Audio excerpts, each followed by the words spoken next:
TK ലേണിങ്സിൻ്റെ ഒരു പുതിയ സബ്ജക്റ്റിലേക്ക് നമുക്ക് പോകാം. ഇന്ന് നമ്മൾ നോക്കുന്ന സബ്ജക്റ്റ് BSA ആണ്. അതായത് ഭാരതീയ സാക്ഷ്യ അധിനിയം, അല്ലെങ്കിൽ നേരത്തെ പഴയ ആക്റ്റാണെന്നുണ്ടെങ്കിൽ ഇന്ത്യൻ എവിഡൻസ് ആക്ട് 1872 എന്നുള്ളതാണ്.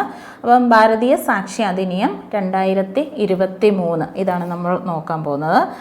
CPOയിൽ നമ്മൾക്ക് വേണ്ട ഒരു ആക്ട് തന്നെയാണ്. അതിൽ ഒരുപാട് പ്രൊവിഷൻസ് ഒന്നുമില്ല, വളരെ 1, 2, 3, 4 സെക്ഷൻസേ പറയുന്നുള്ളൂ എങ്കിലും അതിൽ തന്നെ നമ്മൾക്ക് വേണ്ടപ്പെട്ട കുറച്ച് ഡെഫിനേഷൻ ക്ലോസുകളൊക്കെ തന്നെ നോക്കേണ്ടതുണ്ട്. ഇതിൽ ആദ്യത്തെ സെക്ഷൻ 1 പറയുന്നത് ഷോർട്ട് ടൈറ്റിലും ആപ്ലിക്കേഷനും കമൻസ്മെൻറ്റുമാണ്. എപ്പോഴാണ് ഈ ആക്ടിൻ്റെ പേരെന്താണ്, അതിൻ്റെ ചുരുക്കെഴുത്ത് എന്താണ്, അതുപോലെ തന്നെ ഇത് എവിടെയൊക്കെ ഇത് അപ്ലൈ ചെയ്യാം, അതേപോലെ ഇത് എപ്പോഴാണ് നിലവിൽ വന്നത് എന്നുള്ള കാര്യങ്ങളാണ്. ഈ ആക്ടിനെ നമ്മൾ ഭാരതീയ സാക്ഷി അധിനിയം 2023 എന്നുള്ളതാണ് ഇതിൻ്റെ BSA എന്നുള്ളതാണ് ഇതിൻ്റെ ഒരു ചുരുക്കെഴുത്തെന്ന് പറയുന്നത്. നമ്മൾക്ക് ഇതിനെ BSA എന്ന് എന്താണ് നമ്മളുടെ ഇന്ത്യൻ എവിഡൻസ് ആക്ടിൻ്റെ 1872 ഇന്ത്യൻ എവിഡൻസ് ആക്ടിൻ്റെ പുതിയ ആക്ട് തന്നെയാണ് BSA എന്ന് പറയുന്നത്. ഇത് അടുത്തത് ഇതിൻ്റെ ആപ്ലിക്കേഷനാണ്.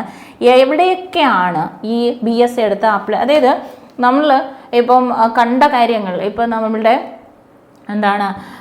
BNS കണ്ടു, BNSS കണ്ടു. അപ്പോൾ ഇവിടെയെല്ലാം അതായത് ഒരു കുറ്റത്തെക്കുറിച്ച് വ്യാഖ്യാനിക്കുന്ന നിയമങ്ങൾ, ആ കുറ്റം വന്നു കഴിഞ്ഞാൽ ആ ഒരു പ്രതിയെ അറസ്റ്റ് ചെയ്ത് ഇൻവെസ്റ്റിഗേറ്റ് ചെയ്ത് കോടതിയിൽ എത്തിക്കുന്നവരുള്ള പ്രൊസീജിയർ. ഇനി കോടതിയിൽ എത്തിക്കഴിഞ്ഞാൽ കോടതിക്ക് അങ്ങേയറ്റം വേണ്ടത് തെളിവുകളാണ്. കോടതി സ്വീകരിക്കുന്നതും സ്വീകരിക്കാത്തതുമായ തെളിവുകളുണ്ട്. എല്ലാ തെളിവുകളും പ്രസക്തമല്ല. അപ്പോൾ പ്രസക്തമായ തെളിവുകളുണ്ട്. അങ്ങനെയുള്ള അപ്പോൾ തെളിവുകളെ കുറിച്ച് പറയുന്ന നിയമമാണ് എന്തെന്ന് പറയുന്നത് BSA, ഭാരതീയ സാക്ഷ്യ അധിനിയം എന്ന് പറയുന്നത്.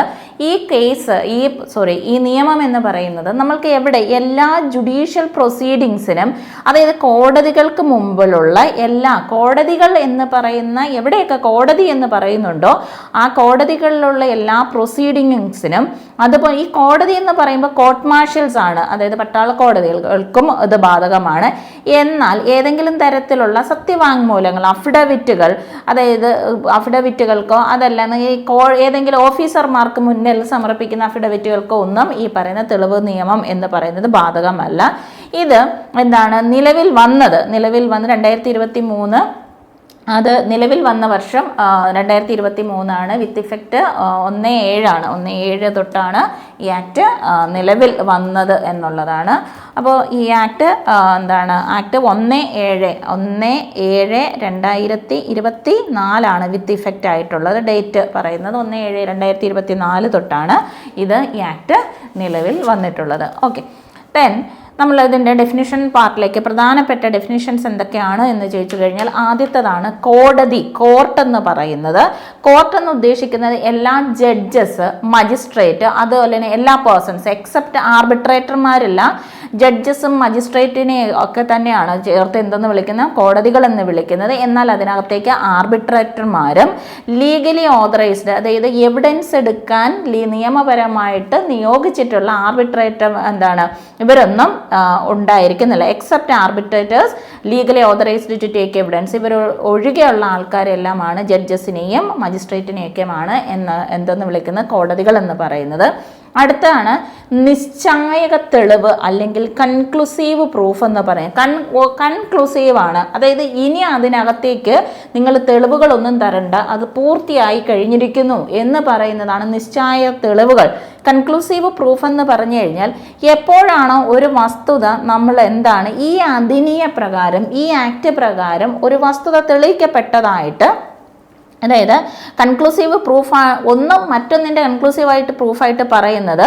അപ്പോൾ അങ്ങനെയാണ് എന്നുണ്ടെങ്കിൽ ഇത് ഒന്നിൻ്റെ നിശ്ചായക തെളിവാണെങ്കിൽ അത് തെളിയിക്കപ്പെട്ടു എന്ന് തന്നെയാണ് അതിൻ്റെ അനുമാനം. The other as proved and shall not allow evidence to be, അതായത് ഒന്നിൻ്റെ നിശ്ചായക തെളിവായിരിക്കുകയും ഒന്ന് തെളിയിക്കപ്പെടുകയും ചെയ്തു കഴിഞ്ഞാൽ മറ്റ് തെളിവുകളൊന്നും തന്നെ കൊടുത്തുകൊണ്ട് ഇത് എന്താണ് മാറ്റി തെളിയിക്കാൻ പറ്റുന്നതല്ല എന്നുള്ളതാണ് കൺക്ലൂസീവ് പ്രൂഫുകൾ എന്ന് വിളിക്കുന്നത്. അപ്പോൾ ഈ കൺക്ലൂസീവ് പ്രൂഫിനകത്ത് ഇപ്പോൾ ഒരു തെളിവ് എന്ന് പറയുന്നത്, ഇപ്പോൾ ഒരു എക്സാമ്പിൾ നമ്മൾ പറയുകയാണെങ്കിൽ നമ്മൾ BNS നമ്മൾ കണ്ടിട്ടുണ്ട്. BNSനകത്ത് പറയുന്ന മറ്റൊരു സംഗതി എന്ന് പറഞ്ഞു കഴിഞ്ഞാൽ എന്താണ്, 7 വയസ്സിൽ താഴെയുള്ള ഒരു കുട്ടി എന്ത് ചെയ്യില്ല, ഒരു ക്രൈം ചെയ്യില്ല എന്ന് പറഞ്ഞു കഴിഞ്ഞാൽ അവന് 7 വയസ്സുണ്ട് എന്ന്, ഒരു ക്രൈം അവിടെ നടക്കുന്നു, ഇവന് 7 വയസ്സുണ്ട് എന്ന്, അപ്പോൾ 7 വയസ്സേ ഉള്ളൂ അല്ലെങ്കിൽ ബിലോ 7 ഇയേഴ്സ് എന്ന് പറഞ്ഞു കഴിഞ്ഞാൽ ഇവന് 7 വയസ്സ് താഴെയാണ് എന്ന് തെളിയിക്കപ്പെട്ട് കഴിഞ്ഞു. ഇനി അതിനകത്തേക്ക് ഇവന് തന്നെയാണ് ആ കുറ്റകൃത്യം ചെയ്തത് എന്ന് തെളിയിക്കത്തക്ക ഒരു തെളിവുകളും കൊടുക്കാൻ പറ്റുകയുമില്ല. അതിനകത്ത് തന്നെ അതിൽ തന്നെ നമ്മൾ എന്ത് പറയുന്നുണ്ട്, പ്രിസംഷൻസിൻ്റെ കേസ് പറയുമ്പോൾ അവിടെയും അത് പറയും. അപ്പോൾ എന്താണ്, ഒന്നിൻ്റെ നിശ്ചയ തെളിവ് ആയി കഴിഞ്ഞു. അപ്പോൾ കൺക്ലൂസീവ് പ്രൂഫ് എന്ന് പറഞ്ഞു കഴിഞ്ഞാൽ അതിനകത്തേക്ക് ഇനി നമുക്ക് പുതിയ തെളിവുകളൊന്നും തന്നെ കൊണ്ടുവന്ന് കൊടുത്ത് അത് തെളിയിക്കാൻ പറ്റില്ല. മറ്റൊരു ഉദാഹരണം പറഞ്ഞു കഴിഞ്ഞാൽ, ഒരു ലീഗലി വെഡഡ് മാരേജ് ആണ്. അപ്പോൾ അതിൽ ഹസ്ബൻഡ് ആൻഡ് വൈഫ് ഒരുമിച്ച് ജീവിക്കുന്ന ലീഗലി വെഡഡ് മാരേജിൽ എന്താണ്, ഒരു കുട്ടി ജനിച്ചു കഴിഞ്ഞാൽ അനുമാനം എന്താണ്, അത് എന്താണ് മറ്റൊരു രീതിയിൽ പറഞ്ഞിട്ടില്ല അല്ലെങ്കിൽ പോയിട്ടില്ലാത്തിടത്തോളം കാലം അതിൽ ജനിക്കുന്ന കുട്ടി എന്ന് പറയുന്നത് എന്താണ്, അത് ലീഗൽ ചൈൽഡ് ആണ് എന്നുള്ളതാണ്. അപ്പോൾ കൺക്ലൂസീവ് പ്രൂഫുകൾ എപ്പോഴും ഒന്നിനെ അടിസ്ഥാനപ്പെടുത്തിയായിരിക്കും ഇരിക്കുന്നത്. അതിനകത്ത് ഒന്ന് പ്രൂവ് ചെയ്യപ്പെട്ടാൽ അതെന്തായി കഴിഞ്ഞാൽ എല്ലാം പ്രൂവ് ചെയ്തതായിട്ടും പുതിയ തെളിവുകളൊന്നും കൊടുക്കണ്ട എന്നും പറയാൻ പറ്റുന്നതായിട്ടുള്ള തെളിവുകളെയാണ് നമ്മൾ കൺക്ലൂസീവ് പ്രൂഫുകൾ എന്ന് വിളിക്കുന്നത്. അടുത്തത്, ഈ പ്രൂഫിനകത്ത് തന്നെ നമ്മൾ പറയുന്ന മറ്റൊരു കാര്യങ്ങളാണ് പ്രൂവ്ഡ്, ഡിസ്പ്രൂവ്ഡ് ആൻഡ് നോട്ട് പ്രൂവ്ഡ് എന്നുള്ളത്. പ്രൂവ്ഡ്, ഡിസ്പ്രൂവ്ഡ് ആൻഡ് നോട്ട് പ്രൂവ്ഡ് എന്ന് പറഞ്ഞു കഴിഞ്ഞാൽ എന്താണ്, അതായത് പ്രൂവ്ഡ് എന്ന് പറഞ്ഞു കഴിഞ്ഞാൽ എന്താണ്, പ്രൂവ്ഡ് അതുപോലെ തന്നെ നോട്ട് പ്രൂവ്ഡ് ആൻഡ് ഡിസ്പ്രൂവ്ഡ് എന്നുള്ളതാണ്. നമുക്ക് കുറച്ചും കൂടി എളുപ്പത്തിന് വേണമെങ്കിൽ പ്രൂവ്ഡ്, നോട്ട് പ്രൂവ്ഡ് ആൻഡ് ഡിസ്പ്രൂവ്ഡ്, അങ്ങനെ ഒരു എളുപ്പത്തിന് വേണമെങ്കിൽ അങ്ങനെ പറയാം. ആദ്യം എന്താണ് പ്രൂവ്ഡ് എന്ന് പറഞ്ഞു കഴിഞ്ഞാൽ അത് നോക്കിയിട്ട് നോട്ട് പ്രൂവ്ഡിലേക്ക് വരാം. പ്രൂവ്ഡ് ആണെന്ന് പറഞ്ഞു കഴിഞ്ഞാൽ തെളിയിക്കപ്പെട്ടു എന്നുള്ളതാണ്. പ്രൂവ്ഡ് ആണ്, അതെന്തായി കഴിഞ്ഞു, അത് തെളിയിച്ച് കഴിഞ്ഞ വസ്തുതകളാണ് പ്രൂവ്ഡ് എന്ന് പറയുന്നത്. ഒരു ഫാക്റ്റ്, ഒരു വസ്തുത, അപ്പം ഇത് അടുത്ത് പറയുന്ന മറ്റൊരു ഡെഫിനേഷനാണ് ഫാക്ട് എന്ന് പറയുന്നത്. അപ്പോൾ ഒരു വസ്തുത എന്ന് പറയുന്നത് തെളിയിക്കപ്പെടുക എന്ന് പറഞ്ഞു കഴിഞ്ഞാൽ എന്താണ്, കോടതിക്ക് മുന്നിലുള്ള എല്ലാ വസ്തുതകളും പരിഗണിച്ചതിന് ശേഷം കോടതി ഒന്നുകിൽ അത് വിശ്വസിക്കുകയാണ്, അങ്ങനെ ഒരു സംഗതി അവിടെ നിലവിലുണ്ട് എന്ന് വിശ്വസിക്കുന്നു. അപ്പോൾ ഓക്കെ, ഇവിടെ എന്ന് പറയുന്ന ഒരാൾ കൊലപാതകം ചെയ്തു എന്നത് പ്രൂവ്ഡ് ആണ്, തെളിയിക്കപ്പെട്ട് കഴിഞ്ഞു. ബാക്കിയുള്ള എല്ലാ വസ്തുതകളും പരിശോധിച്ചതിന് ശേഷം എന്ത് പറയുന്നു, അങ്ങനെ ഒരു സംഗതി അവിടെ നടന്നിട്ടുണ്ട് എന്ന് കോടതി പറഞ്ഞു കഴിഞ്ഞാൽ അത് പ്രൂവ്ഡായി. എന്നാൽ മറ്റൊരു കാര്യം പറയുന്നത്, ഇയാൾ അത് ചെയ്തിട്ടില്ല എന്ന് പറയുന്നതാണ് അവിടെ തെളിയിക്കപ്പെട്ട് കഴിഞ്ഞത്. സോ അപ്പോൾ എല്ലാ മാറ്ററുകളും പരിശോധിച്ചതിന് ശേഷം നിലവിലുള്ള അങ്ങനെ ഒരു വസ്തുത നിലനിൽക്കുന്നുണ്ടോ, സാധ്യതയുണ്ട് എന്നൊക്കെ മനസ്സിലായിട്ട് under the circumstances of the particular കേസിൻ്റെ ബാക്കി സാഹചര്യങ്ങളൊക്കെ നോക്കിക്കൊണ്ട് എന്താണ്, അത് ഒന്നുകിൽ അങ്ങനെ ഒരു വസ്തുത നിലവിലുണ്ടെന്നോ അതല്ല എന്നുണ്ടെങ്കിൽ എന്താണ്, അത് നിലനിൽക്കുന്നുണ്ടെന്നോ നിലനിൽക്കാൻ സാധ്യതയുണ്ട് എന്നോ കോടതി പറയുകയാണെങ്കിൽ അതിനെ നമുക്ക് തെളിയിക്കപ്പെട്ടു എന്ന് പറയാം. മറ്റൊരു രീതിയിൽ, അതായത് പറയാത്തിടത്തോളം കാലം. ഇപ്പോൾ ഇത് ഒരു എക്സാമ്പിൾ പറയുകയാണെങ്കിൽ, എന്ന് പറയുന്ന ഒരാൾ ഈ കുറ്റകൃത്യം ചെയ്തോ ഇല്ലയോ എന്നുള്ളതാണ് ഒരു വിവാദ്യ വസ്തുത, ഫാക്ട് ഇൻ ഇഷ്യൂ എന്നുള്ളതാണ്. അപ്പം അപ്പം മതീഷ് എന്ന് പറയുന്ന ഒരാൾ ഇത് ചെയ്തിട്ടുണ്ടോ, ഈ ക്രൈം ചെയ്തോ ഇല്ലയോ എന്ന് നോക്കുമ്പോൾ ലാസ്റ്റ് പോലീസ് റിപ്പോർട്ടിൻ്റെ അടിസ്ഥാനത്തിൽ കോടതിക്ക് മുന്നിൽ കൊണ്ടുവച്ച എല്ലാ തെളിവുകളുടെ അടിസ്ഥാനത്തിൽ കോടതിയിൽ ഫൈനൽ പറയുന്നു എന്താണ്, ഈ മതീഷ് ഇത് കൃത്യം ചെയ്തു എന്ന് പറഞ്ഞു കഴിഞ്ഞാൽ ദാറ്റ് ഈസ് പ്രൂവ്ഡ് എന്നുള്ളത്. എന്നാൽ അതിന് മുമ്പിലുള്ള എല്ലാ കാര്യങ്ങളും നോക്കി അങ്ങനെ ഒരു കാര്യമേ ചെയ്തിട്ടില്ല, അങ്ങനെ ഒരു കൊലപാതകം ഇവിടെ നടന്നിട്ടില്ല, ആദ്യം ഇത് കൊലപാതകമേ അല്ല, അപ്പം അത് ആ രീതിയിൽ ചെയ്തിട്ടില്ല എന്ന് പറഞ്ഞാലും അതവിടെ പ്രൂവ്ഡ് ആണ് എന്നുള്ളതാണ്. ഇനി നോട്ട് പ്രൂവ്ഡ് എന്ന് പറഞ്ഞു കഴിഞ്ഞാൽ തെളിയിക്കപ്പെട്ടിട്ടില്ല ഇന്നേ വരെ. അതായത് ഒരു വസ്തുത എപ്പോഴാണോ തെളിയിക്കപ്പെട്ടിട്ടില്ല എന്ന് പറയുന്നത്, when it is neither proved nor disproved, ഒന്നുകിൽ അത് തെളിയിച്ചിട്ടുമില്ല, അതല്ലാന്നുണ്ടെങ്കിൽ അതായത് ഇല്ലെന്ന് തെളിയിച്ചിട്ടുമില്ല, അതല്ല എന്നെങ്കിൽ തെളിയിക്കപ്പെട്ടിട്ടുമില്ല. ഇങ്ങനെ ഒരു സംഗതി ഇവിടെ, അതായത് നോട്ട് പ്രൂവ്ഡ് ആണ്. എന്ന് പറയുന്ന ഒരാൾ ഇത് ചെയ്തോ ഇല്ലയോ എന്ന് ചോദിക്കുമ്പോൾ ഒന്നുകിൽ ചെയ്തെന്ന് പറയണം, അല്ലെങ്കിൽ ചെയ്തില്ല എന്ന് പറയണം. ഇത് രണ്ടുമല്ല. ഇയാൾ ചെയ്തെന്നും പറയാൻ അയാൾക്കുള്ള തെളിവുകളില്ല, ചെയ്തിട്ടില്ലെന്ന് പറയാനുള്ള തെളിവുകളും ഇല്ല. അപ്പോൾ ആ തരത്തിൽ നിലനിൽക്കുന്ന ഒന്നിനെയാണ്, കാരണം ഒരു തെളിവുകളും ഇല്ലാതെ നിൽക്കുന്നതിനെയാണ് നോട്ട് പ്രൂവ്ഡ്. നോട്ട് പ്രൂവ്ഡ് എന്ന് പറയുമ്പോൾ തെളിയിക്കപ്പെട്ടിട്ടില്ല എന്ന് പറയുക എന്ന് പറഞ്ഞു കഴിഞ്ഞാൽ പ്രൂവ്ഡും അല്ല ഡിസ്പ്രൂവ്ഡും അല്ല എന്നുള്ളതാണ്. അടുത്തതാണ് എന്താണ് ഡിസ്പ്രൂവ്ഡ് എന്ന് പറഞ്ഞു കഴിഞ്ഞാൽ ഇല്ലെന്ന് തെളിയിക്കപ്പെട്ടു, ഡിസ്പ്രൂവ്ഡ് ആണ്, ഇല്ല എന്ന് തെളിയിക്കപ്പെട്ടു എന്ന് പറയുന്നതിനാണ് ഡിസ്പ്രൂവ്ഡ് എന്ന് പറയുന്നത്. അപ്പൊ കോടതി വിശ്വസിക്കുകയാണ് ഇറ്റ് ഡസ് നോട്ട് എക്സിസ്റ്റ്, ഇത് അങ്ങനെ ഒരു വസ്തുത നിലനിൽക്കുന്നതേ ഇല്ല. ഇത് കൊലപാതകമാണോ അതല്ല എന്നുണ്ടെങ്കിൽ സ്വാഭാവിക മരണമാണോ? അപ്പൊ കൊലപാതകമാണ് എന്ന് പറയുന്നിടത്ത് ബാക്കി അതിന്റെ മുന്നിലുള്ള സംഗതികളെല്ലാം വെച്ച് നോക്കിയിട്ട് പറയാണ് കൊലപാതകമല്ല, അത് സ്വാഭാവിക മരണമാണ് എന്ന് പറയണം. അപ്പം ഡസ് നോട്ട് എക്സിസ്റ്റ് അല്ല എന്നുണ്ടെങ്കിൽ അപ്പൊ ഡിസ്പ്രൂവ്ഡ് ആണ്. അപ്പോൾ എന്താണ് കൊലപാതകം, മർഡർ എന്ന് പറയുന്ന ഡിസ്പ്രൂവ്ഡ് എന്ന് പറഞ്ഞു കഴിഞ്ഞാൽ കൊലപാതകം എന്ന് പറയുന്ന രീതിയിൽ നമ്മൾ അക്യൂസേഷൻ പറഞ്ഞ് തെളിവുകൾ കൊണ്ടുവന്ന് കോടതി അതെല്ലാം പരിശോധിച്ചതിന് ശേഷം പറയാണ് ഇറ്റ് ഈസ് നോട്ട് എന്താണ് മർഡർ എന്ന് പറയണം. അപ്പോൾ അത് അങ്ങനെയാണ്, മർഡർ തെളിയിക്കപ്പെട്ടിട്ടില്ല, എന്നാൽ അവിടെ മരണം നടന്നിട്ടുണ്ട്. ഓക്കെ, ഒരു എക്സാമ്പിളാണ് പറയുന്നത്. അപ്പോൾ ഡിസ്പ്രൂവ്ഡ് എന്ന് പറഞ്ഞു കഴിഞ്ഞാൽ എന്താണ്, ഇല്ല എന്ന് തെളിയിക്കപ്പെടുകയാണ്, ഇല്ല എന്ന് തെളിയിക്കും. അപ്പോൾ ഒന്നുകിൽ അങ്ങനെ ഒരു വസ്തുത നിലനിൽക്കുന്നില്ല, അതല്ലെങ്കിൽ അങ്ങനെ നിലനിൽക്കാൻ സാധ്യതയില്ല. ഒരു പർട്ടിക്കുലർ കേസിൻ്റെ സർക്കംസ്റ്റാൻസുകളൊക്കെ നോക്കിക്കൊണ്ട് അതിനെയാണ് നമ്മൾ എന്തെന്ന് പറയുന്നത്, ഡിസ്പ്രൂവ്ഡ് എന്ന് പറയുന്നത്. ഇനി മറ്റൊരു സംഗതിയാണ്, അടുത്ത ഒരു തെളിവ് അല്ലെങ്കിൽ എന്താണ് അടുത്ത നമ്മളുടെ ഒരു ഡെഫിനേഷനാണ് ഡോക്യുമെൻ്റ് എന്താണ് എന്നുള്ളത്. ഡോക്യുമെൻ്റ് എന്ന് പറയുന്നത് രേഖകളാണ്. അപ്പോൾ ഡോക്യുമെൻറ്റുകൾ എന്ന് പറഞ്ഞു കഴിഞ്ഞാൽ ഏത് മാറ്റർ ആയിക്കോട്ടെ അത് എക്സ്പ്രസ് ചെയ്യുകയോ ഡിസ്ക്രൈബ് ചെയ്യുകയോ ചെയ്യുന്നത്. അപ്പോൾ ഒരു വസ്തു മറ്റൊരു വസ്തുവിൻ്റെ മുകളിൽ അല്ലെങ്കിൽ ഒരു വസ്തുവിൽ നമ്മൾ എഴുതി പിടിപ്പിക്കുകയോ പറയുകയോ പ്രവർത്തിക്കുകയോ ചെയ്യുന്നത്, അത് എക്സ്പ്രസ് ചെയ്യുകയോ ഡിസ്ക്രൈബ് ചെയ്യുകയോ എന്നതാണ്. അപ്പം എന്താണ് ലെറ്റർ മുഖാന്തരം ഫിഗറുകളായിട്ട്. അപ്പം നമ്മളൊരു പേപ്പറിൽ എഴുതുന്നു, ഒരു പാറയിൽ എന്താണ് കൊത്തിവെക്കുന്നു, ഒരു സ്റ്റീൽ പിന്നിൻ്റെ പുറത്ത് കൊത്തിവെക്കുന്നു. അപ്പോൾ ഇതെല്ലാം എന്താണ് ഒരു പ്രതലത്തിൽ അല്ലെങ്കിൽ ഒരു വസ്തുവിൻ്റെ മുകളിൽ നമ്മൾ ലെറ്ററുകളായിട്ടോ ഫിഗറുകളൊക്കെ ആയിട്ടോ എക്സ്പ്രസ് ചെയ്യുന്നതാണ്. അത് മാർക്കുകളാകാം, മറ്റേതെങ്കിലും രീതിയിലായിരിക്കാം.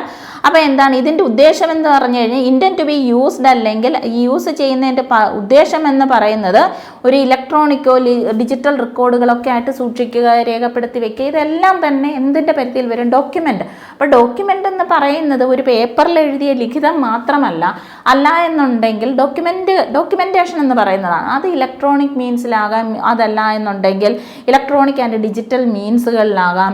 ഈവൻ അതിന് എക്സാമ്പിൾ നോക്കിക്കോ, അതായത് റൈറ്റിംഗ്, ഒരു പത്രത്തിലോ പേപ്പറിലോ നമ്മൾ എഴുതി വെക്കുന്നത് ഒരു ഡോക്യുമെൻ്റ് ആണ്.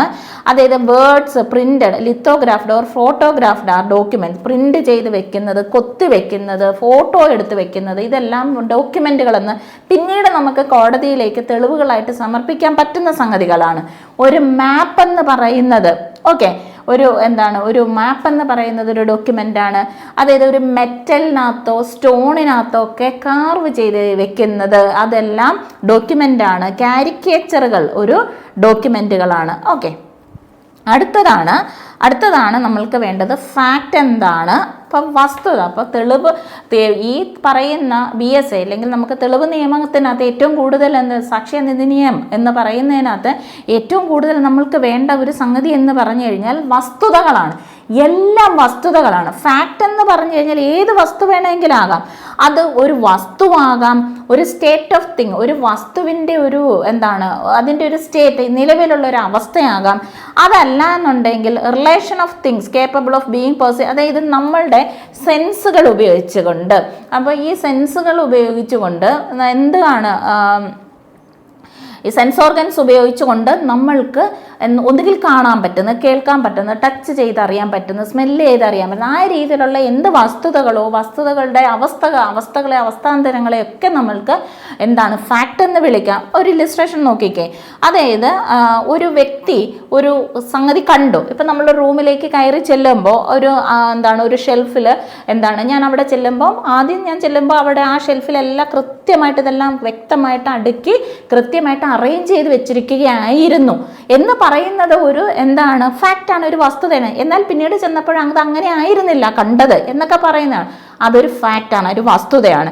അതായത് ഞാനെന്ന് പറയുന്ന ഒരാൾ ഒരു കാഴ്ച കാണുന്നു. ഓക്കെ, ഞാൻ കണ്ടതാണ്, ഇന്ന വ്യക്തി ഇന്ന ആളുടെ അടുത്ത് ഇല്ലെങ്കിൽ ഇന്നതുപോലെ ഒരു സാഹചര്യത്തിൽ രണ്ടുപേരിങ്ങനെ നിൽക്കുന്നത് ഞാൻ കണ്ടതാണ്. ഈ പേഴ്സൺ എന്ന് പറയുന്ന ഒരു ചില വാക്കുകൾ, ഇന്ന ആൾ ഇന്നത് പറഞ്ഞു എന്ന് പറയുന്നത് വസ്തുതകളാണ്. ഓക്കെ, അടുത്തതാണ് വസ്തുതകൾ കഴിഞ്ഞാൽ വിവാദ്യ വസ്തുക്കളാണ്. ഫാക്ട് ഇൻ ഇഷ്യൂ എന്ന് പറയുന്നത് വിവാദ്യ വസ്തുക്കളാണ്. എ ബിയെ കൊലപാതകം ചെയ്തോ എന്നുള്ളതാണ് ചോദ്യം. എയും ബിയും വഴക്ക് കൂടിക്കൊണ്ടിരുന്നത് ഞാൻ കണ്ടു എന്ന് പറയുന്നത് ഫാക്റ്റ് ആണെങ്കിൽ ആഫ്റ്റർ ദാറ്റ് ബി മരിച്ചു കിടക്കുന്നു. അവിടെ എ എന്ന് പറയുന്ന ഒരാൾ ബിയെ കൊലപാതകം ചെയ്തോ ഇല്ലയോ എന്നുള്ളതാണ്. എ എന്ന് പറയുന്ന ഒരാൾ ഈ മർഡർ കമ്മിറ്റ് ചെയ്തോ ഇല്ലയോ എന്ന് പറയുന്നതാണ് നമ്മുടെ വിവാദ്യ വസ്തു. ആ ഫാക്ട് ഇൻ ഇഷ്യൂ എന്ന് പറയുന്നത് അത് ചെയ്തോ ഇല്ലയോ, ആ ഫാക്ട് ഇൻ ഇഷ്യൂ ആണ് എന്ത് ചെയ്യുന്നത്? റിപ്പോർട്ടുകളുടെ അടിസ്ഥാനത്തിൽ, പോലീസ് റിപ്പോർട്ടുകളുടെ അടിസ്ഥാനത്തിൽ, എവിഡൻസുകളുടെ അടിസ്ഥാനത്തിൽ കോടതിയിൽ തെളിയിക്കുന്നത്.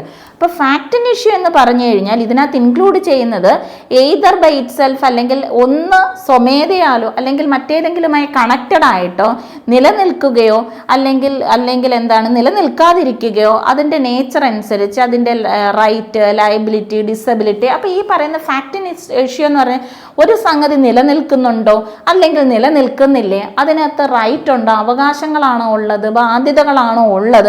അപ്പോൾ ഇതെന്താണ്? പല രീതിയിൽ നമ്മളത് അസർട്ടൈൻ ചെയ്യുക, നമ്മളത് മനസ്സിലാക്കിയെടുക്കുന്നതാണ് വിവാദ്യ വസ്തുക്കൾ. അപ്പോൾ ഇത് കൊലപാതകം ചെയ്തോ ഇല്ലയോ എന്ന് ചോദിക്കുന്നിടത്ത് എന്താണ് ബി മരിച്ചു കിടക്കുന്നു, കൊലപാതകം ചെയ്തോ ഇല്ലയോ എന്നുള്ളതാണ് വിവാദ വസ്തു എന്ന് പറയുന്നത്. അതിന് തൊട്ട് മുമ്പേ ഇവർ വഴക്ക് കൂടിക്കൊണ്ട് നിന്നത് കണ്ടു എന്ന് പറയുന്നത് ഫാക്റ്റ് മാത്രമാണ്. ഓക്കെ, ഇവിടെ ഇതനുസരിച്ച് എന്താണ് എന്താണ് whenever under the provisions of this law for the time being force relating to civil procedure any court records an issue of fact to be asserted. അതായത് ഒരു fact in issue civil procedure കോഡുകളുമായി ബന്ധപ്പെട്ട് CPC-യുമായി ബന്ധപ്പെട്ട് ഏതെങ്കിലും തരത്തിലുള്ള വസ്തുതകളൊക്കെ വന്നിട്ടുണ്ടെന്നുണ്ടെങ്കിൽ ആ നിലവിലുള്ള സമയത്ത് ഏതെങ്കിലും വസ്തുതകൾ റെക്കോർഡൊക്കെ ചെയ്യപ്പെട്ടിട്ടുണ്ടെങ്കിൽ അതും എന്താണ് ഫാക്ട് ഇൻ ഇഷ്യൂവായിട്ട് കണക്കാക്കാവുന്നതാണ്. അടുത്തതാണ് നമ്മൾ മറ്റൊരു ഏരിയ ആണ് പറയുന്നത് പ്രിസംഷൻസ് എന്നുള്ളതാണ്. അപ്പോൾ പ്രിസംഷൻ എന്ന് പറയുന്നത് അനുമാനങ്ങളാണ്. അനുമാനങ്ങൾ എന്ന് പറയുമ്പോൾ കോടതിക്ക് ചില കാര്യങ്ങൾ നേരത്തെ കൂട്ടി എങ്ങനെ ചെയ്യാം അത് തീരുമാനിച്ച് വെക്കാം, അനുമാനിച്ച് വെക്കാം. പ്രിസംഷൻസിനെ അതിനെ നമ്മൾ മേ പ്രസ്യൂം എന്നും ഷാൾ പ്രസ്യൂം എന്നും ഇതിനോടൊപ്പം തന്നെ പറയുന്ന മറ്റൊരാളാണ് കൺക്ലൂസീവ് പ്രൂഫ് എന്ന് വിളിക്കുന്നത്. അതുമാത്രമല്ല പ്രധാനമായിട്ടും നമ്മൾക്ക് പ്രിസംഷൻ എന്ന് പറയുന്ന അനുമാനങ്ങളെ ഈ മേ പ്രസ്യൂമും ഷാൾ പ്രസ്യൂമും കഴിഞ്ഞ ഇത് പറയുമ്പോൾ തന്നെ മനസ്സിലാക്കാൻ പറ്റും ചില കാര്യങ്ങളിനകത്ത് നമ്മൾക്ക് തെളിവ് കൊടുക്കാം, ചിലതിൽ നമുക്ക് തെളിവ് കൊടുക്കാൻ പറ്റില്ല എന്നുള്ളതാണ്. മേ പ്രസ്യൂം എന്ന് പറഞ്ഞു കഴിഞ്ഞാൽ എന്താണ് അനുമാനിക്കാവുന്നതാണ് എന്നുള്ളതാണ്. മേ പ്രസ്യൂം എന്ന് പറയുന്നത് എന്താണ് അനുമാനിക്കാവുന്നതാണ്.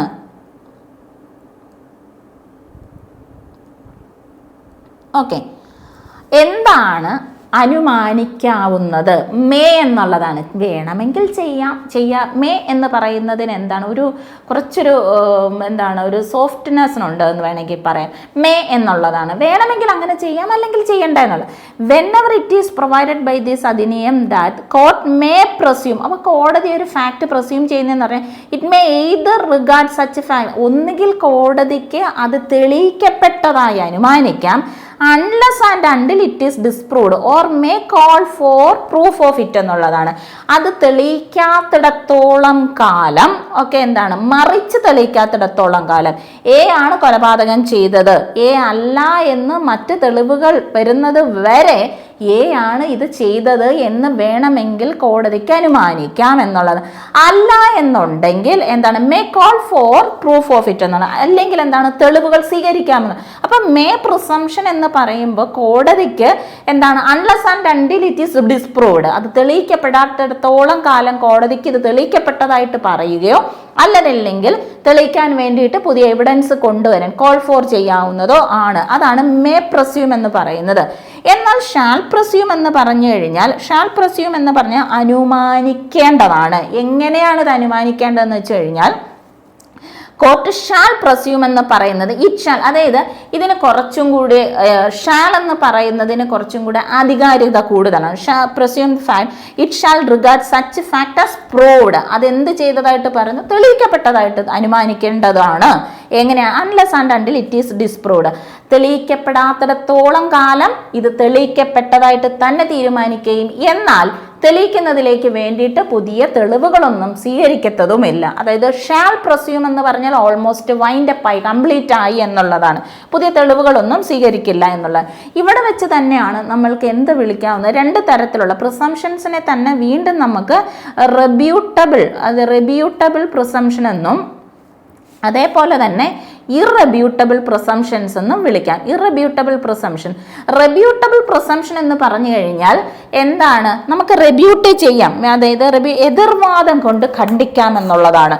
അപ്പോൾ ഈ മേ പ്രിസംഷൻസ് എന്നൊക്കെ പറയുന്നത് എങ്ങനെയാണ്, റെബ്യൂട്ട് ചെയ്യാം, നമുക്ക് എന്താണ് തെളിവ് കൊടുക്കാം. കോടതി എന്ന് പറയുന്നത് ഇത് തെളിയിക്കപ്പെടാത്തിടത്തോളം കാലം തെളിയിക്കപ്പെട്ടു എന്ന് പറയുന്ന ഒരു സ്ഥലത്ത് പുതിയ തെളിവുകൾ അത് സ്വീകരിക്കുമെന്നുള്ളതാണ്. അതാണ് റെബ്യൂട്ട് ചെയ്യാം, എതിർവാദം കൊണ്ട് ഖണ്ഡിക്കാമെന്ന്. എന്നാൽ ഇറബ്യൂട്ടബിൾ പ്രിസംഷൻ, ഈ ഷാൾ പ്രസ്യൂമിന്റെ ഒക്കെ കാര്യത്തിനകത്ത് ഇങ്ങനെയാണ്, unless and until it is disproved എന്നേ പറയുന്നുള്ളൂ. അത് കോൾ ഫോർ ചെയ്യുന്നില്ല എന്നുള്ളതാണ്. തെളിയിക്കാൻ പുതിയ തെളിവുകളൊന്നും അത് ആവശ്യപ്പെടുന്നില്ല.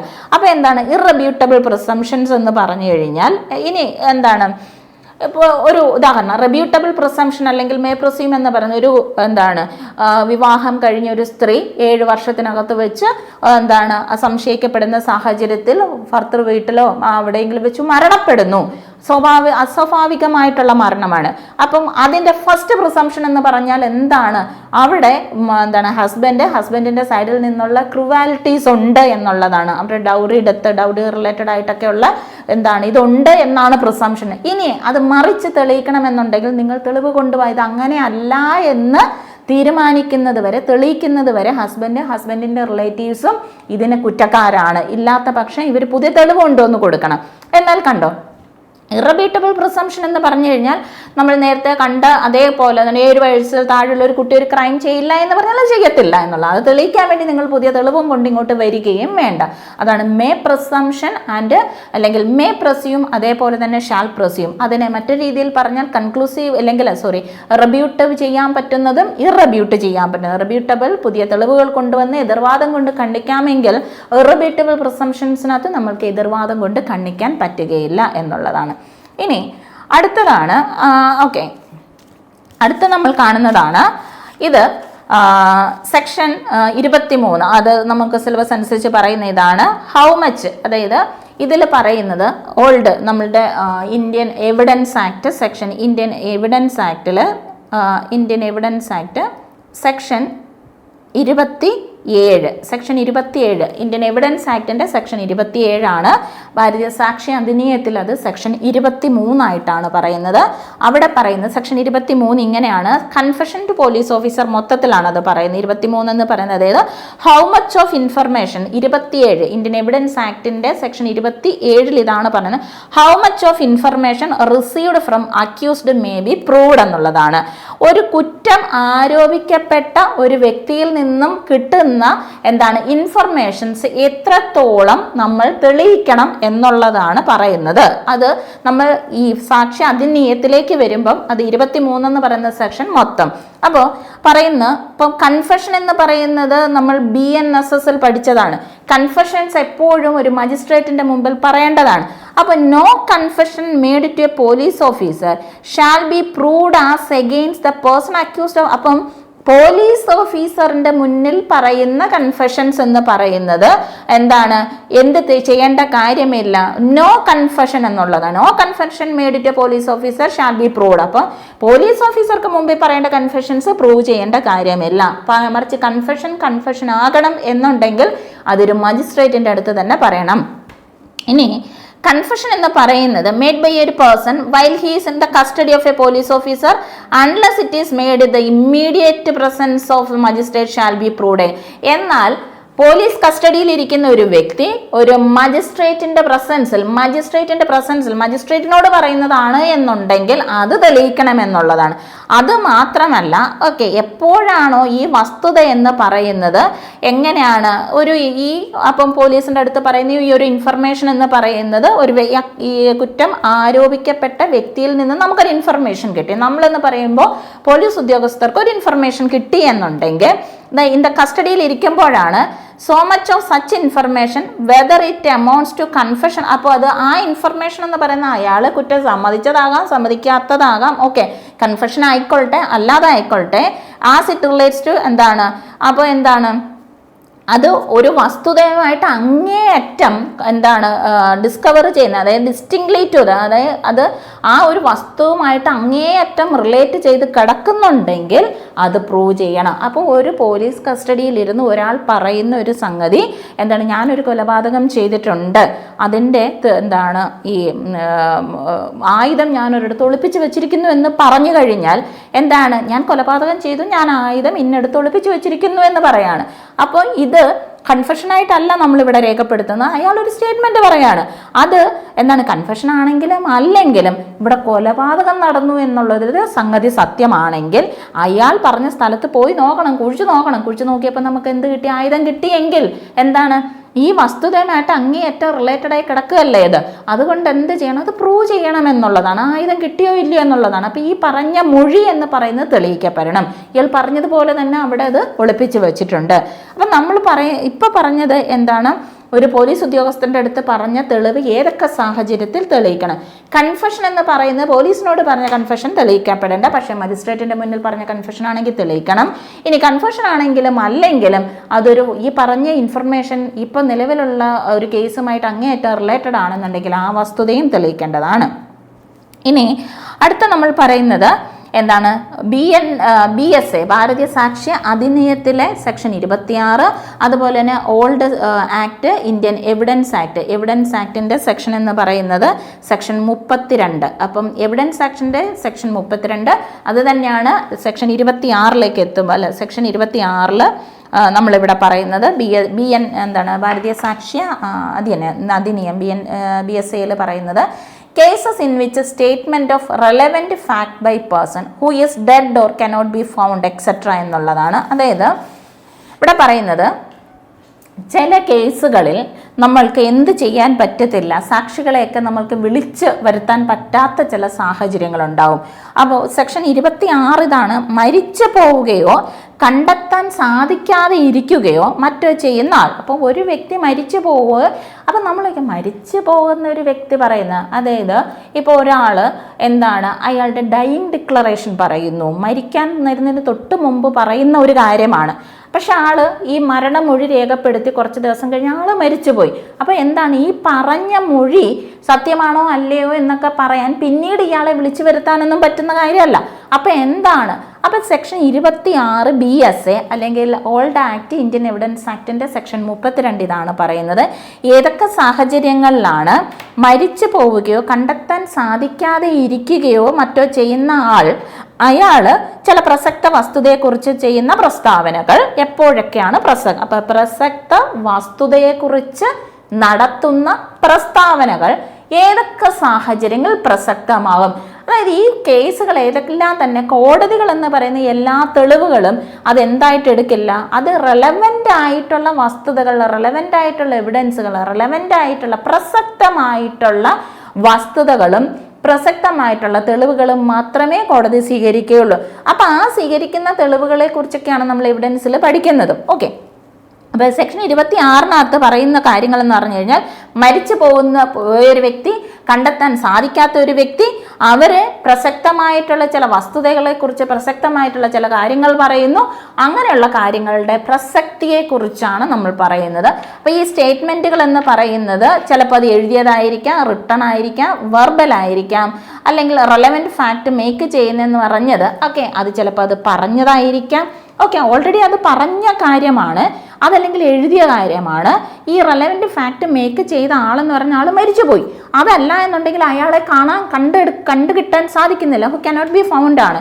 അതല്ല എന്നുണ്ടെങ്കിൽ അയാൾക്ക് വന്ന് തെളിവ് തരാൻ പറ്റാത്ത ഒരവസ്ഥയിലാണ്. അതല്ല എന്നുണ്ടെങ്കിൽ അയാളുടെ അറ്റൻഡൻസ് എന്ന് പറയുന്നത്, അയാളെ ഇവിടെ കോടതിയുടെ മുന്നിലേക്ക് കൊണ്ടുവരിക എന്ന് പറയുന്നതിന് ഒരുപാട് ഡിലേ ആവുന്ന കേസാണ് എന്നുണ്ടെങ്കിൽ അപ്പോൾ എന്താണ്, court unreasonable are themselves relevant, എന്നാൽ ഈ പറയുന്ന വസ്തുതകൾ പ്രസക്തമാണ്. അപ്പോൾ ഏതൊക്കെ സാഹചര്യങ്ങളിലാണ് ചില കാര്യങ്ങൾ അപ്പോൾ എന്താണ്, ഇത് പറഞ്ഞ വ്യക്തിയെ ഇത് പറയുന്ന ഈ രേഖ തയ്യാറാക്കിയ ആള് അതല്ല എന്നുണ്ടെങ്കിൽ ഈ റെലവൻറ്റ് ഫാക്റ്റ് പറഞ്ഞ ആള് ഇവരെ ഒന്നും കോടതിയുടെ മുന്നിലേക്ക് കൊണ്ടുവരാൻ പറ്റില്ല. ചിലപ്പോൾ ആള് മരിച്ചു പോയതായിരിക്കും, ആളെ കണ്ടുകിട്ടാൻ പ്രയാസമായിരിക്കും.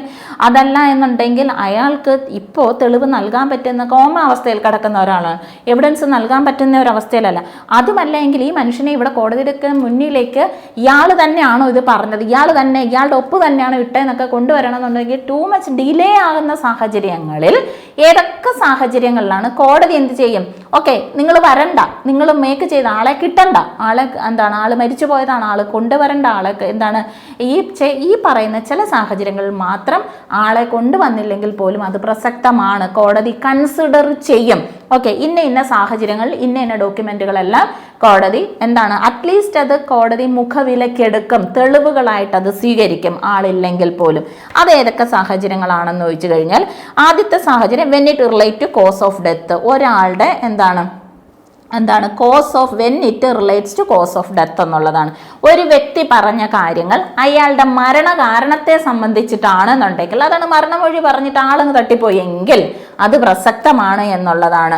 അപ്പോൾ ഇത് പറയുന്ന at the time when they are made എന്നുള്ളതാണ് അണ്ടർ എക്സ്പെക്ടേഷൻ. അതായത് ഈ മരണമൊഴി രേഖപ്പെടുത്തുന്ന സമയത്ത് അങ്ങേയറ്റം മരിക്കും എന്ന് ഉറപ്പാവുന്ന ഒരവസ്ഥയിലാണ്. ഓക്കെ, ഇത്ര പേരുണ്ടായിരുന്നു, അത് ആരാണ് വ്യക്തമായിട്ട് ചിലപ്പോൾ ആളുടെ രൂപം പറയും, ചിലപ്പോൾ അതല്ല എന്നുണ്ടെങ്കിൽ എങ്ങനെയാണ് കൊന്നത് എന്ന് പറയും. അപ്പോൾ എന്തെങ്കിലും അയാളുടെ മരണത്തിലേക്ക് നയിക്കുന്ന ഏതെങ്കിലുമൊക്കെ സൂചനകൾ ആഫ്റ്റർ ദാറ്റ് ഹീസ് ഡെഡ് ആണെങ്കിൽ പോലും അപ്പോൾ പറഞ്ഞ മൊഴികൾ പ്രസക്തമാണ് എന്നുള്ളതാണ്. ഇനി അടുത്തത് പറയുന്നത് or is made in the course of A business. ഒരു ബിസിനസ് മുറയ്ക്ക് ചെയ്യുന്ന സാഹചര്യം.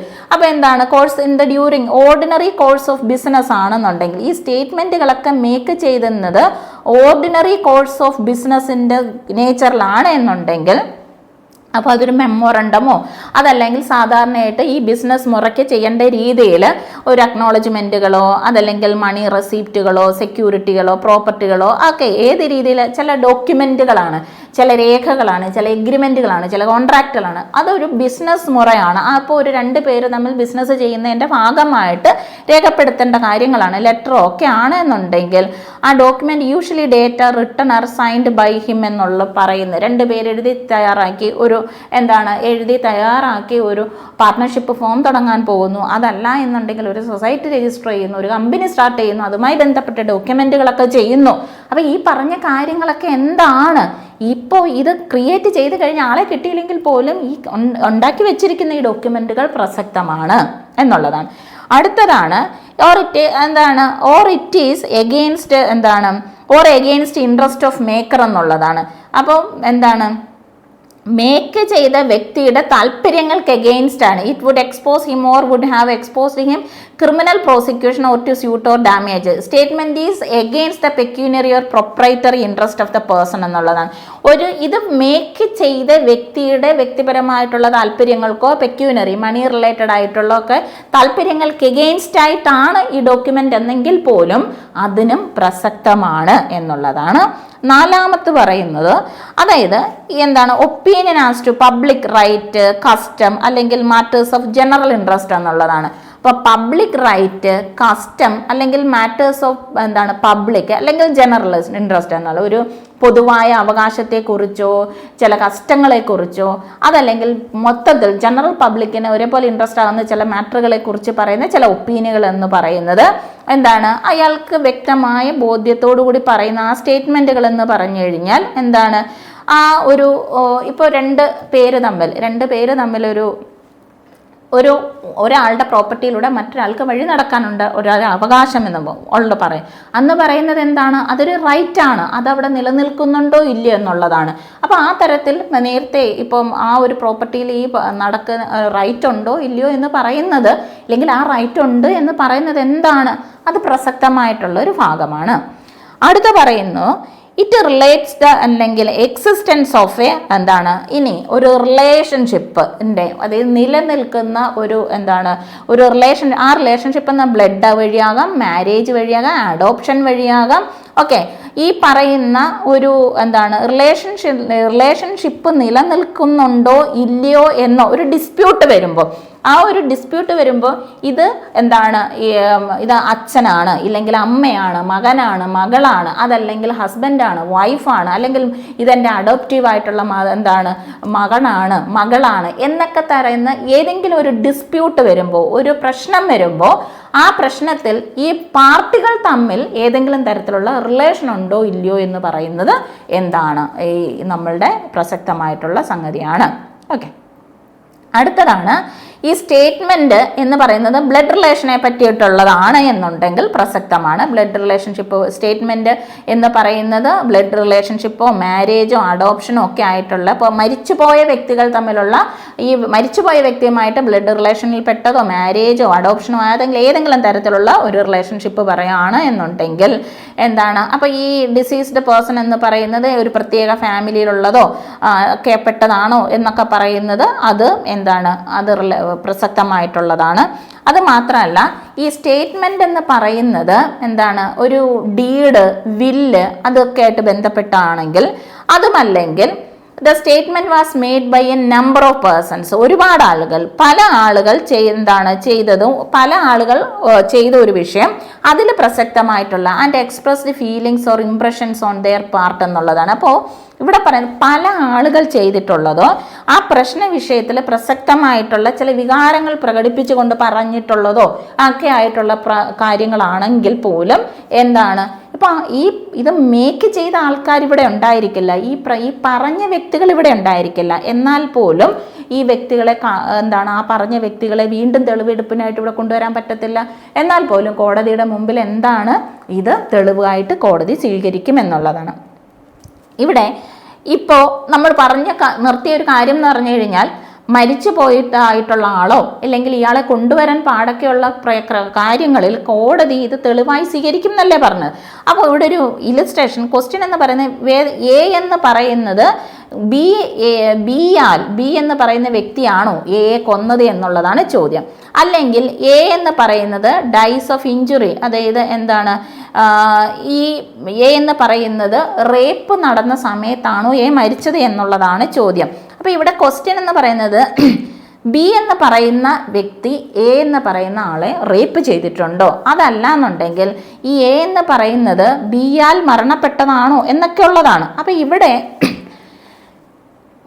മരിച്ചുപോയ എ എന്ന് പറയുന്ന എ മരിക്കുന്ന സമയത്ത് പറഞ്ഞ മൊഴികൾ പ്രസക്തമാണ്. Statements made by a as to the cause of his death, അപ്പം മരണത്തെക്കുറിച്ച് പറഞ്ഞ കാര്യങ്ങൾ പ്രസക്തമാണ്. അപ്പോൾ അതിനെ ആ റേപ്പിനെ പറ്റി പറഞ്ഞതോ അല്ലെങ്കിൽ അവർക്ക് എഗെയിൻസ്റ്റ് ആയിട്ടുള്ള റോങ് എഗെയിൻസ്റ്റ് ആയിട്ട് എന്തൊക്കെയായിട്ട് പറഞ്ഞിട്ടുള്ള കാര്യങ്ങൾ പ്രസക്തമാണ് എന്നുള്ളതാണ്. ഓക്കെ, ഇനി അടുത്തൊരു ചോദ്യം, അടുത്ത പോർഷനാണ് നമ്മുടെ എക്സ്പേർട്ട് ഒപ്പീനിയൻ. അതായത് ഈ എക്സ്പേർട്ട് ഒപ്പീനിയൻ എന്ന് പറയുന്നത് വിദഗ്ധരുടെ അഭിപ്രായമാണ്. ഇത് എവിഡൻസ് ആക്ട്, ഇന്ത്യൻ എവിഡൻസ് ആക്ടിൻ്റെ സെക്ഷൻ 45 ഈ പറയുന്ന പ്രൊവിഷൻ പറയുന്നത്. സെക്ഷൻ 39 ഒപ്പീനിയനാണ് എക്സ്പേർട്ട് അല്ലെങ്കിൽ വിദഗ്ധന്മാരുടെ അഭിപ്രായങ്ങൾ എന്ന് പറയുന്നത്. അത് പ്രസക്തമാണോ? ആണ്. അത് തേർഡ് പാർട്ടി ഒപ്പീനിയൻസ് ആണ് പറയുന്നത് ചില കാര്യങ്ങളിൽ. കാരണം കോടതി എന്ന് പറയുന്നത് കോടതിക്ക് എപ്പോഴും നിയമങ്ങളെ അറിയുള്ളൂ, നിയമപുസ്തകങ്ങളുമേ അറിയുള്ളൂ.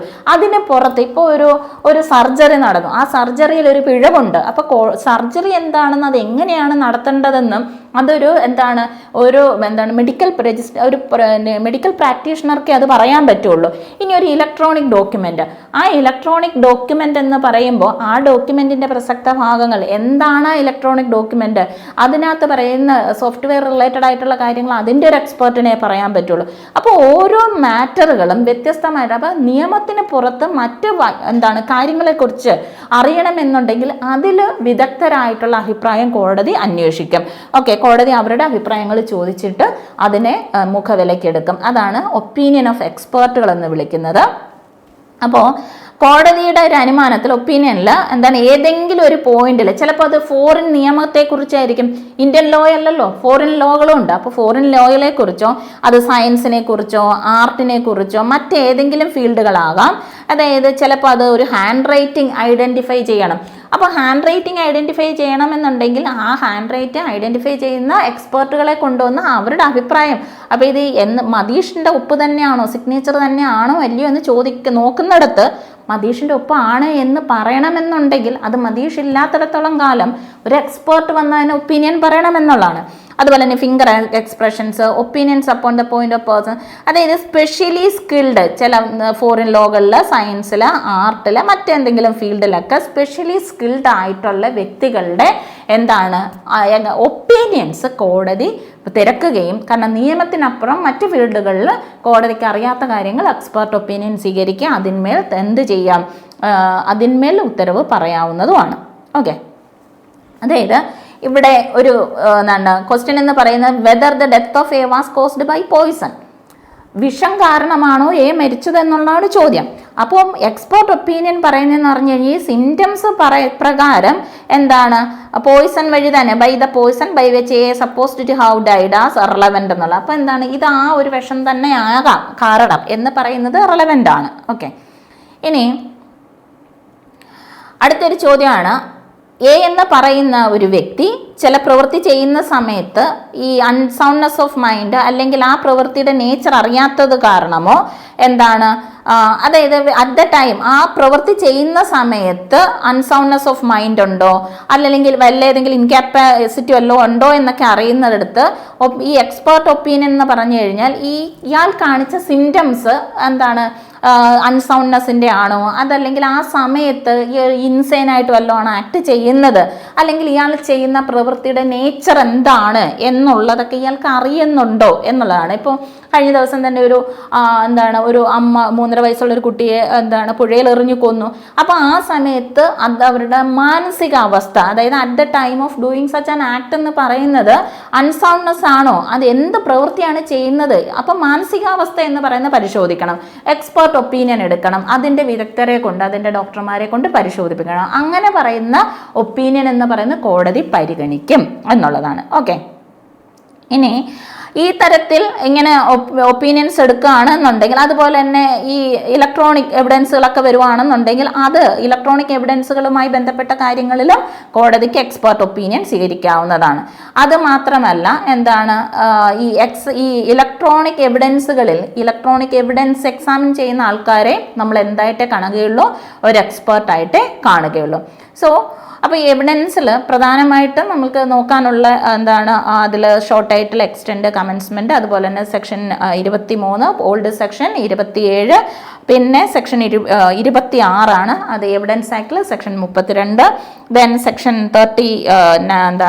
45, ഓൾഡ് സെക്ഷൻ 45ഉം പുതിയത് നമ്മുടെ BSAയിൽ സെക്ഷൻ 39ഉമാണ്. അതുകൂടാതെ പ്രധാനമായിട്ടും നമ്മൾ നോക്കേണ്ടത് ഇതിൻ്റെ ഈ പ്രൊവിഷനിൽ പറയുന്ന ഡെഫിനിഷൻ ക്ലോസുകളാണ് പ്രധാനമായിട്ട് നോക്കുന്നത്. എന്താണ് പ്രിസംഷൻസ് ഒക്കെ എങ്ങനെയാണ്, മേ പ്രസ്യൂം എന്താണ്, ഷാൾ പ്രസ്യൂം എന്താണ്, കൺക്ലൂസീവ് പ്രൂഫ് എന്താണ്, പ്രൂവ്ഡ് എന്താണ്, പ്രൂവ്ഡ്, ഡിസ്പ്രൂവ്ഡ്, നോട്ട് പ്രൂവ്ഡ് എന്ന് പറയുന്നത് എന്താണ്, ഫാക്റ്റ് എന്താണ്, ഫാക്റ്റിന് എന്താണ്, ഇഷ്യൂ എന്താണെന്നുള്ളതാണ്. അപ്പോൾ ഇത്രയുമാണ് നമുക്ക് പ്രധാനമായിട്ടും BSA ഭാരതീയ സാക്ഷി അധിനിയം, അതുപോലെ തന്നെ ഇത് കമ്പാരേറ്റീവായിട്ട് നമ്മൾക്ക് എവിഡൻസുമായിട്ട് നോക്കുമ്പോൾ അതിൻ്റെ റിലേറ്റഡ് ആയിട്ടുള്ള പ്രൊവിഷൻസും. സോ എവിഡൻസ് എന്ന് പറയുന്ന അല്ലെങ്കിൽ സാക്ഷി അധിനിയം എന്ന് പറയുന്നത് നന്നായിട്ട് വായിക്കുക, ക്ലാസ്സുകൾ കേൾക്കുക, നന്നായി പഠിക്കുക. അപ്പോൾ CPO എക്സാം എഴുതുന്ന കുട്ടികളെല്ലാം തന്നെ നന്നായിട്ട് പഠിച്ച് പരീക്ഷ എഴുതുവാൻ ശ്രമിക്കുക എന്നല്ല, നന്നായി പഠിച്ച് പരീക്ഷ എഴുതുക. അപ്പോൾ ശരി.